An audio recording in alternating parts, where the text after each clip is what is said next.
Hello मेरे प्यारे बच्चों, बहुत बहुत स्वागत है आप सभी का आपके अपने प्यारे से यूट्यूब चैनल इंस्पायर स्टडी पर। चलिए माय डियर स्टूडेंट, जैसे कि आप थंबनेल में देख चुके हैं, हम किस टॉपिक पर वीडियो बनाने वाले हैं। तो चलिए, तो रहीम के जो दोहे हैं, इससे पहले दोहे नंबर 7 तक हमने इस वीडियो में कवर कर लिया, यानी कि पिछली वीडियो में सारे कवर कर लें। यदि अभी तक आपने इन वीडियो को नहीं देखना और देखना चाहते हैं तो प्लेलिस्ट में जाइएगा, नहीं तो डिस्क्रिप्शन में मैंने लिंक डाल दिया है, वहाँ जाके आप A to Z जो है देख सकते हैं। यानी कि 1 से लेकर 7 तक जितने भी दोहे अब तक कराए हैं वो सारे देख सकते हैं। तो आज इस वीडियो में हम दोहे नंबर 8 की शुरुआत करेंगे। देखिए, इस दोहे को बड़े ध्यान से पढ़ेंगे, फिर मैं इसकी व्याख्या दिखाता हूँ।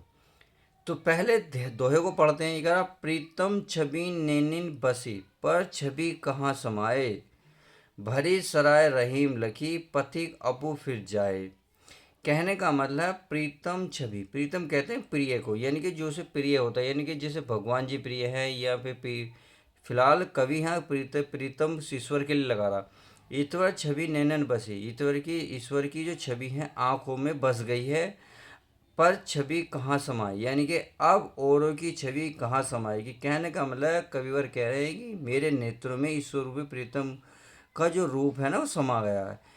इस सौंदर्य रूपी रूप को पाने के पश्चात मेरे आंखों में दूसरा स्थान नहीं है, यानी कि दूसरों के लिए अब स्थान नहीं है। जिस प्रकार, यहाँ कह रहे हैं, जिस प्रकार भरे सराय रहीम लखी, भरे सराय, सराय कहते हैं जहाँ ठहरते हैं यात्री, यात्री ठहरने का स्थान कहता है। भरी कहते भरी हुई, रहीम लखी, सही है।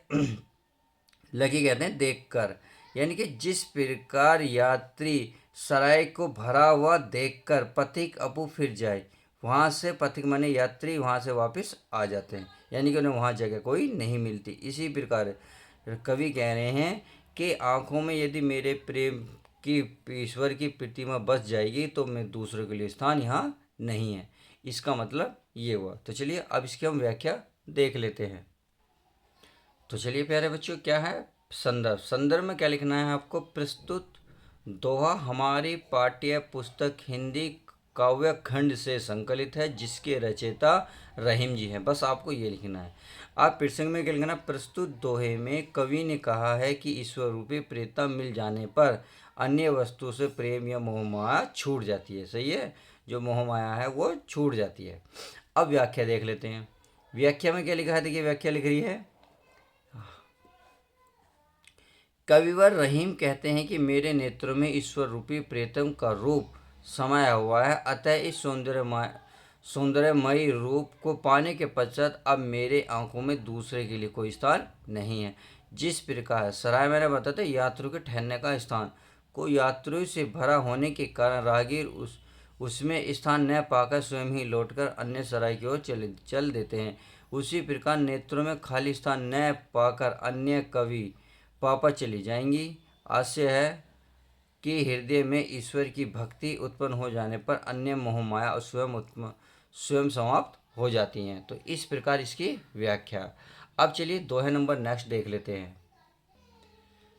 चलिए प्यारे बच्चों, दोहे नंबर 9 देख लेते हैं। तो दोहे नंबर 9 को बड़े ध्यान से पढ़ेंगे। करा रहीमन धागा प्रेम का, मत तोड़ियो चटकाए, टूटे से फुरी ना जुड़े, जुड़े गांठ पर जाए।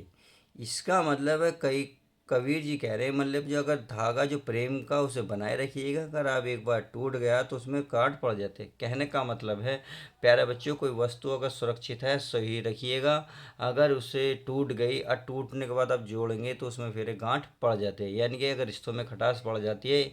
इसलिए कहते हैं रिश्तों को बनाए रखिएगा, एक बार टूट गया तो फिर दोबारा नहीं जुड़ता, अगर जुड़ेगा तो प्यारे बच्चों उसमें गांठ पड़ जाती है। ये कई बार रहीम जी कह रहे हैं। तो यहाँ कह रहे हैं रहीमन धागा प्रेम का, रहीमन धागा यानी कि जो धागा प्रेम का है उसे बनाए रखें, मत चोरो चटकाए, चटकाए माने झटक कर उसे मत तोड़ो, तोड़ो माने तोड़ो, चटकाए, चटकाए माने झटक कर उसे मत तोड़ो।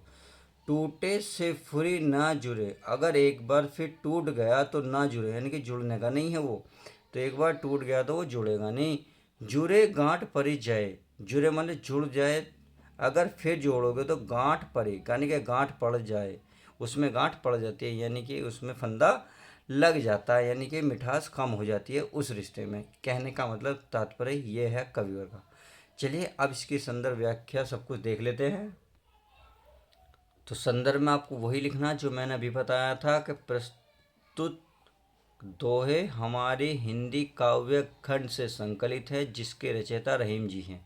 सही है। अब प्रसंग में क्या लिखेंगे? प्रसंग में लिखेंगे प्रस्तुत दोहे में कवि ने प्रेम संबंधों को संभाल कर रखने की बात का वर्णन क्या है, यानी कि बात का वर्णन क्या है। तो व्याख्या है, कवि रहीम कहते हैं कि प्रेम रूपी धागा अर्थात संबंध को कभी भी झटक कर नहीं तोड़ना चाहिए। जिस प्रकार धागा एक बार टूट जाने के पश्चात पुनः नहीं जुड़ता, यदि जुड़ भी जाए तो उसमें गांठ पड़ जाती है, उसी प्रकार प्रेम संबंध भी एक बार टूट जाने पर पुनः नहीं जुड़ते यदि जुड़ भी जाते हैं तो उनमें अंतर अवश्य आ जाता है, अर्थात उनमें पहले जैसी बात नहीं रहती। तो मैं यही कह रहा हूँ कि अपने रिश्तों को संभाल कर रखिएगा।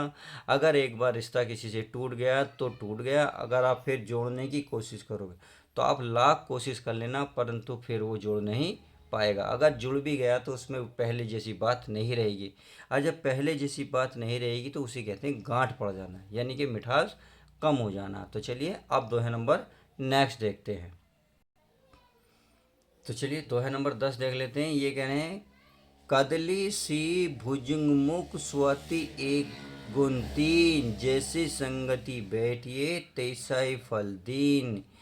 तो यहाँ ये कई बार कह रहे हैं कि जिस प्रकार स्वातित माने होता है नस्त्र, स्वातित एक गुण तीन, यानी कि नस्त्र से गिरी सभी बूंदे समान गुण की होती है, परंतु जहाँ वे गिरती है या जिस संगति में गिरती है वो संगति के कारण वैसी ही हो जाती हैं। किस प्रकार कि जिस प्रकार, यानी कि जिस प्रकार कदमी, कदमी के कहते हैं केले, केला, केले में पड़कर वह कपूर बन जाती है। भुजुंग, भुजुंग माने होता है सर्प के मुख, मानी कि सर्प के मुख में बन पड़कर वह क्या बन जाती है?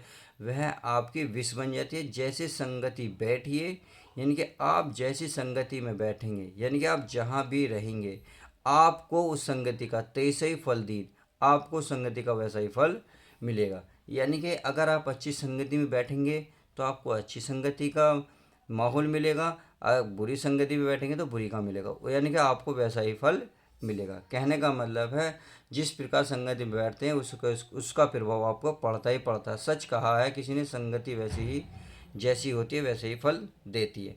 तो इसका अर्थ पूरा ये हुआ। चलिए अब संदर्भ व्याख्या सब कुछ चेक कर लेते हैं, आराम से देख लेते हैं। तो संदर्भ में आपको फिर वही लिखना है, प्रस्तुत दोहा हमारी हिंदी काव्य खंड से संकलित है या लिया गया है जिसके रचयिता रहीम जी हैं। सही है। अब प्रसंग की बात आ जाए तो प्रसंग, प्रस्तुत दोहे में कवि ने संगति के प्रभाव का वर्णन क्या है। तो क्या कह रहे हैं, कविवर रहीम कहते हैं कि जिस प्रकार स्वाति नस्र में गिरी सभी बूंदें समान गुण वाली होती हैं, लेकिन संगति के कारण उनके गुण परिवर्तित हो जाते हैं, अर्थात उसका प्रभाव अलग अलग वस्तुओं पे अलग अलग हो जाता है। यानी कि जो बूंद जिस वस्तु पर गिरेगी वह उस प्रकार बन जाती है।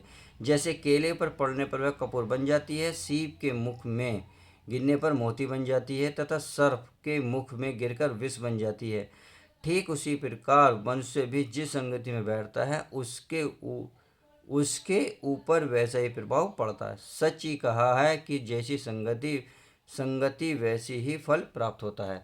तो उम्मीद है आज की वीडियो में बस हम इतना ही रखेंगे। उम्मीद तो यही है कि आपको अच्छी लगेगी। अच्छी लगे तो प्लीज़ वीडियो को लाइक कर दिया करो और अपने दोस्तों में ज़्यादा ज़्यादा शेयर किया करो। तो चलिए मिलते हैं किसी और नेक्स्ट वीडियो के साथ। जब तक के लिए उसको goodbye, take care, love you guys, अपना ध्यान रखें।